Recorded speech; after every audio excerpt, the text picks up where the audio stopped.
Hello, welcome back to Spirit Island. This time, we're going to be meeting the final adversary, although we still have scenarios to check out at some point. Final adversary is the Kingdom of England.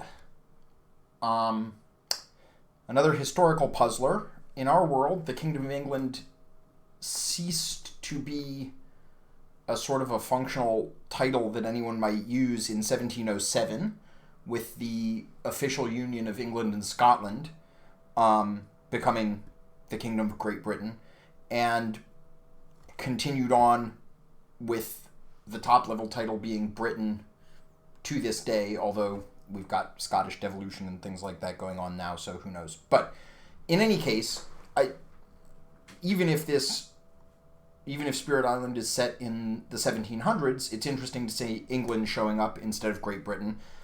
But in any case, we've got the English, and the English are doing the same kind of thing that they were known for in, I guess, the 1600s in North America, which is to say, settling and building a lot of stuff. The gimmick of England in Spirit Island is basically they're going to make a lot of buildings, and you're going to have a lot of trouble dealing with those buildings, and it's going to suck.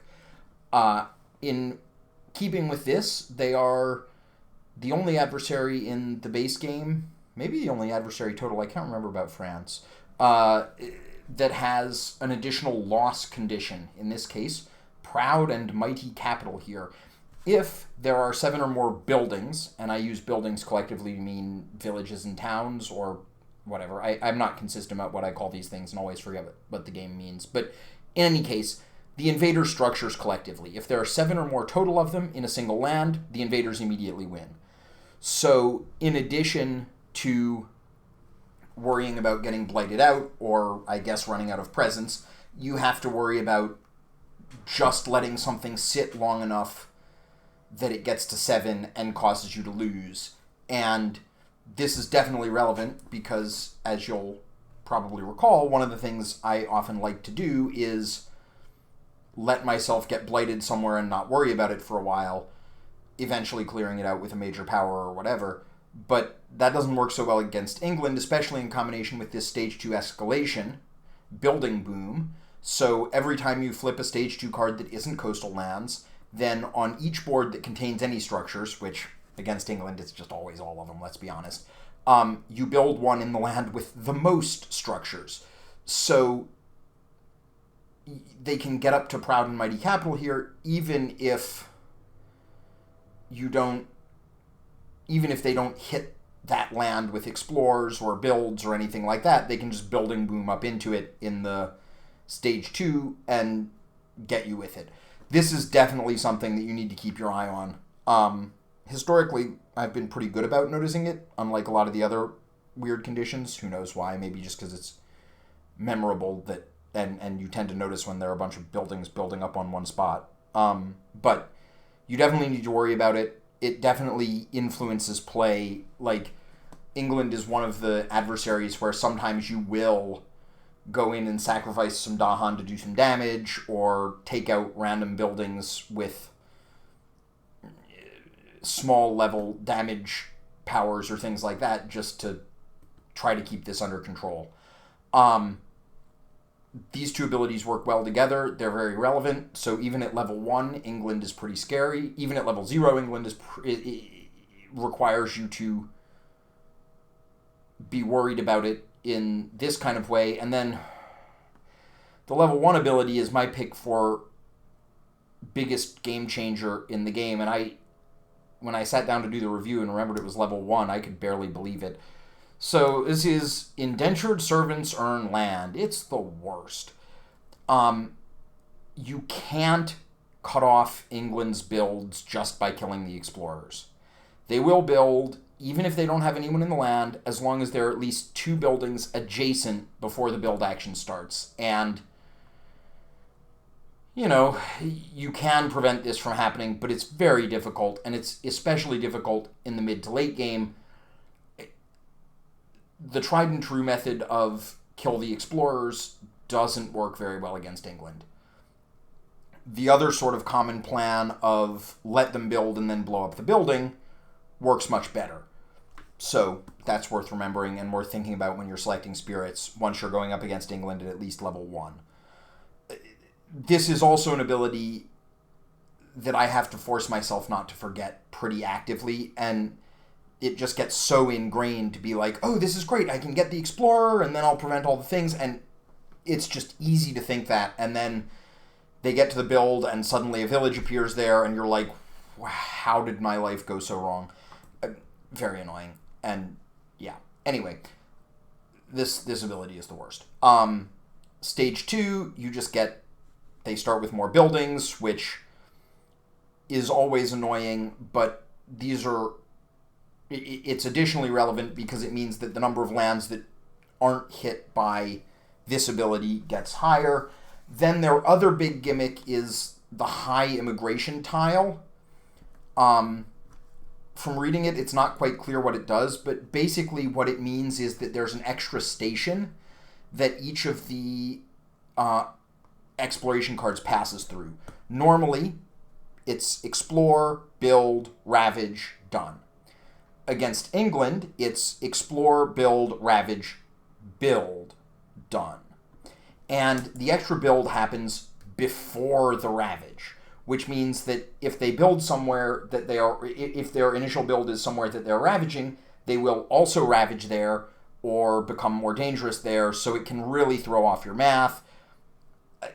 It can also cause you to get ravaged in lands where there just wasn't anything there, because it also works with the hated indentured servants earn land. So, you can be like, oh, it's fine, they're ravaging in jungles, but the jungles are mostly clear. But then it turns out jungle is also the high immigration tile, and the jungle is adjacent to and all the jungles are adjacent to 2 buildings, and you just get ravaged everywhere, and you thought you were safe, and it's a disaster, and England is the worst. So when the high immigration tile first shows up, it goes away when a stage 2 card hits it. So you'll get extra builds on all the stage 1 cards, and then it's done. Immediately the next level, it never goes away, and you get high immigration on all of them, which is particularly terrifying once level 3 cards start hitting it. This is obviously a big deal. It's another one that's easy to forget about and will really screw you up if you do, because normally you get used to looking at the board and saying, okay, the board when I'm playing my powers is what the board is going to be like when the ravage starts, nice and easy. I can parse this works fine.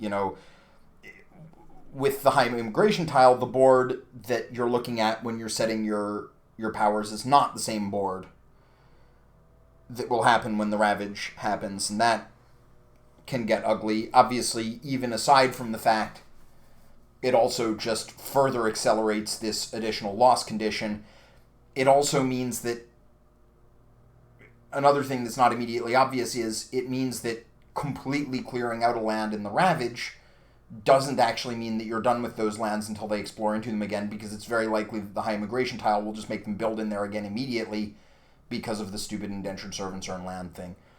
It's rough. It's very rough. England 4 is mean.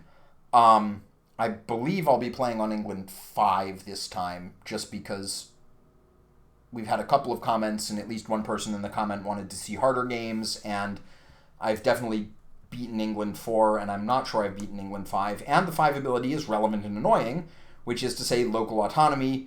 Buildings have +1 health. This is an ability, obviously, that is much more annoying for some spirits than others. This time we'll be bringing out, as noted, the Ocean and the Bringer of Dreams and Nightmares. Ocean barely cares about this at all. I mean, everyone cares about it to some extent because it makes it harder for Dahan to take the things out. But the Ocean has all these things that just say you drown a thing. Drowning, you don't do any damage. You don't care. Same with if you push it into the ocean, it just drowns. It doesn't matter how much health it has. So this doesn't bother the Ocean a lot. This bothers Bringer of Dreams and Nightmares quite a bit. It means you can't get a village push out of your 2 damage starter card, which sucks.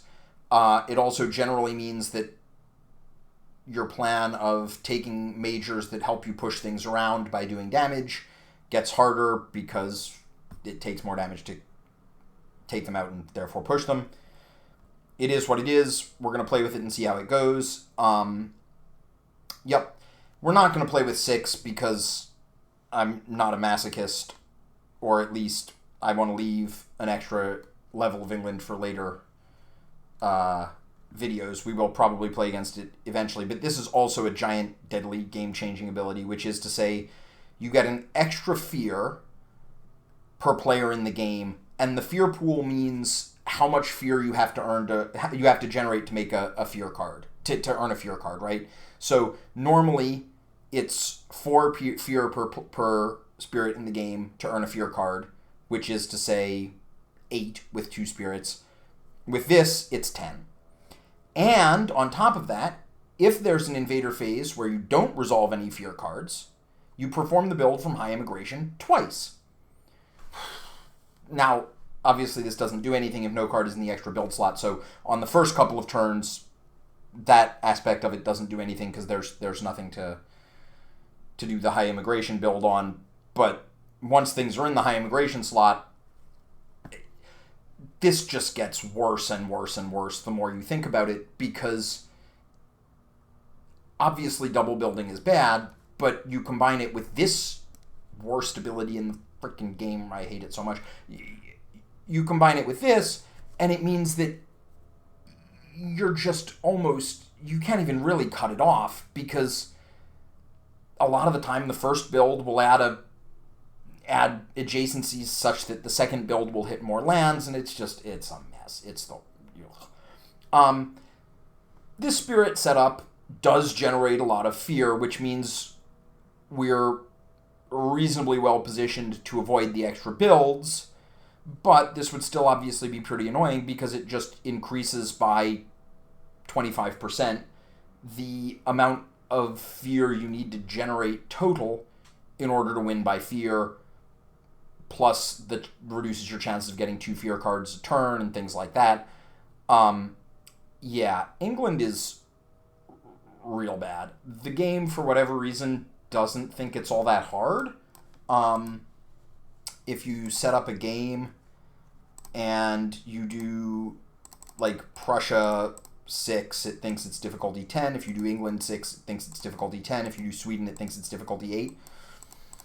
I do not agree with this at all. I think Prussia's pretty much the easiest, and I think England is significantly harder than either of the others. I think Sweden is actually, I don't know why Sweden is supposed to be the easiest. I think Sweden is harder than Prussia, personally.